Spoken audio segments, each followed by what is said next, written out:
Everybody be seated, and thank everyone for being here today. Our business this morning, of course, first going to call a case of State of Mississippi versus Sheldon Timothy Herrington Jr., LK 25-147, and State of Mississippi versus Sheldon Timothy Herrington Jr., LK 25-522. Yesterday on a change of venue, we began to qualify the jury for a matter that we were going to pick a jury in Madison County. Once we got the jury picked, we were coming back to Oxford for a start the trial of a capital murder charge. When I was qualifying the jury, I was notified that there had been an agreement reached by the parties that Mr. Herrington wished to change his plea from that of guilty not guilty to guilty. We went into a separate courtroom, and I took Mr. Herrington's plea of guilty at that time on both a charge in LK 25-147, wherein the charge of capital murder was reduced to that of second-degree murder, or what's commonly known, or used to be known as depraved heart murder in the state of Mississippi. At that time, also a criminal information was prepared in LK 25-522, wherein Mr. Herrington entered a plea of guilty to tampering with the evidence. At that time, I pointed out to Mr. Herrington and his attorney, and they were aware of it, that this court had previously dismissed a charge of tampering with the evidence, in that this court feels that the statute of limitations had ran on that particular charge, and our court still feels that way.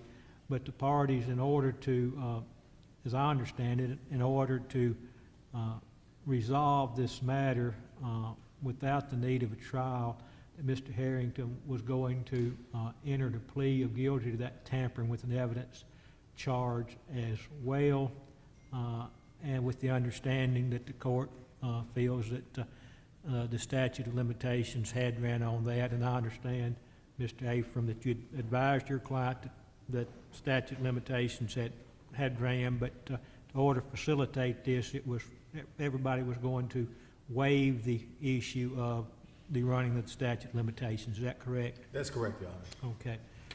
After taking the plea, at that time, as I understood it, the family of Mr. Lee, the victim in this matter, was not present in Madison County for the jury selection. They had intended to be here today when we began the actual trial of the case, and I was allowed the parties to reset the schedule, the sentencing in this matter for this morning, so that everybody who wanted to be present could be present. And we're here for that that sentencing today. There, I understand the parties had an agreement at that time and reduced it to writing in a plea petition as to what the sentencing would be in this case. Is that correct? Yes. All right. Yes, sir. All right. Is there anything else or any preliminary matters I need to deal with prior to announcing sentencing in this matter? Your Honor, it's my understanding that Mr. Jimmie Lee would like to address the court. That'd be the father of Mr. The victim's father. Yes, sir. I'll be glad to hear from Mr. Lee if he's welcome to come take the stand and make any statements he would like. Thank you, Your Honor.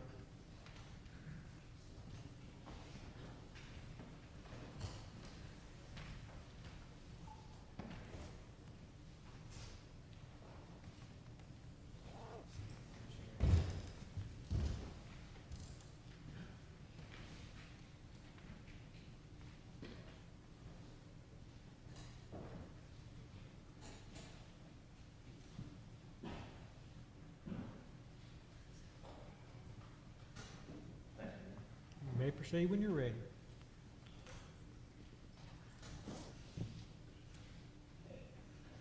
I'm Jimmie Lee, Jay's father. I'm broken father. I'm here to give a message and to just let Herrington know that I don't have a hell to keep you out of, or heaven. A hell to put you in, or a heaven to keep you out. I want to remind you of God's redemptive plan. As a minister, I have to give God's message to you. You don't have to go to hell behind this. You need to offer yourself to God to deliver you. I knew from the beginning that you did this. And I believe it's found in you.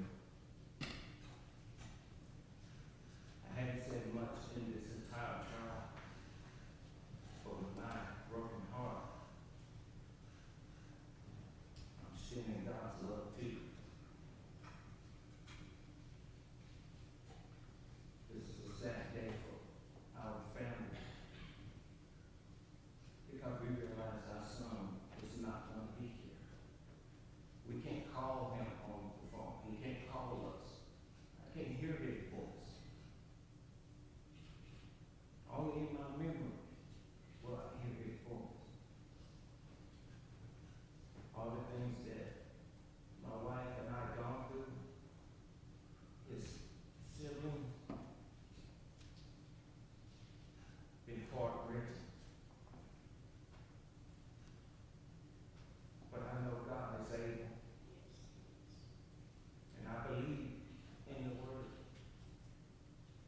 I understand that even in your arrogance, as you walked out the courtroom the last time, I did have to forgive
All right.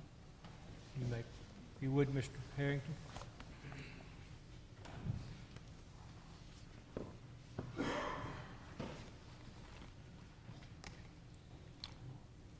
court, having previously accepted Mr. Herrington's plea of guilty in these two cause numbers yesterday, and we're here for sentencing today, which I understand has been agreed to, and that there is a sentencing recommendation in this matter.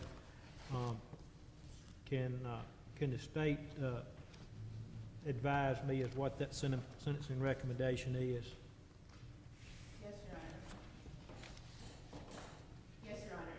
The state would recommend to the charge of second-degree murder that the defendant is sentenced to 40 years in the custody of the Mississippi Department of Corrections, with 10 of those years to be suspended and 30 of those years to serve, and 10 of those years on post-release supervision.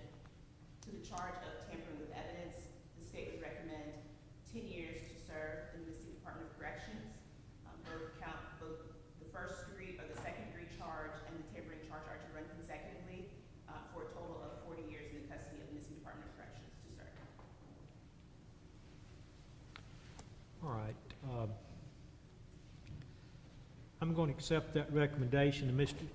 Sheldon Timothy Herrington Jr. and LK 25-147 on the charge of second-degree murder, or commonly known as depraved heart murder, being reduced from that of capital murder. The court is hereby sentence you to serve a term of 40 years in the custody of the Mississippi Department of Corrections. I'm going to suspend the imposition of 10 of those years, leaving you with 30 years to serve.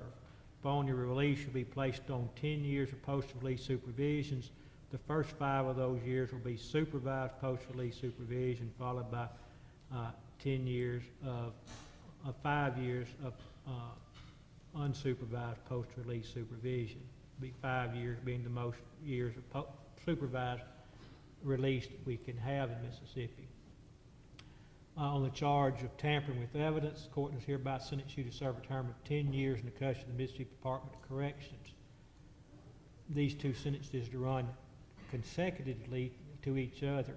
It being the intention of the court that you that the court impose a total sentence of 40 years in the custody of Mississippi Department, 50 years in the custody of Mississippi Department of Corrections, with 10 of those years being suspended, leaving you 40 years to serve, followed by 5 years of supervised post-release and 5 years of unsupervised post-release. You'll pay all court cost fees and accept assessments in this case. You'll owe nothing on those court cost fees and assessments in this matter for a period of 1 year after your release. After 1 year after following your release, you'll begin paying those court cost fees and assessments at a rate of $100 per month. The court's acutely aware that the nation has been watching this case from the get-go, the people in Mississippi. The state of Mississippi does not have a good reputation in matters concerning this, quite frankly.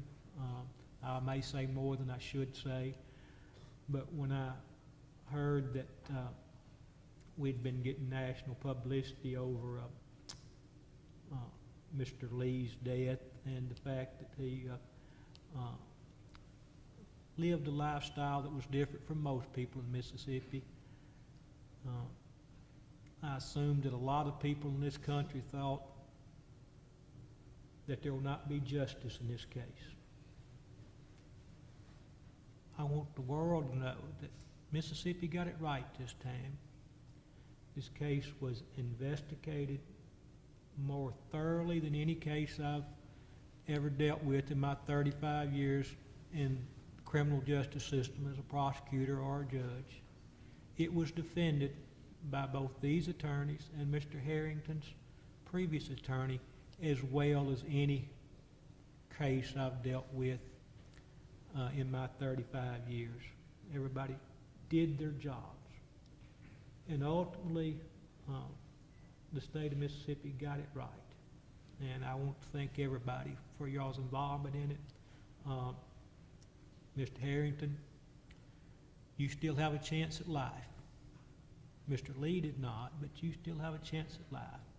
I'll encourage you to take advantage of that opportunity, okay? All right. The defendant will be in custody of the sheriff to transportation to the proper authorities, okay?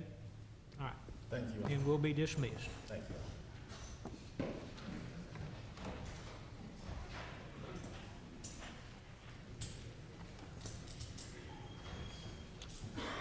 Court be in recess.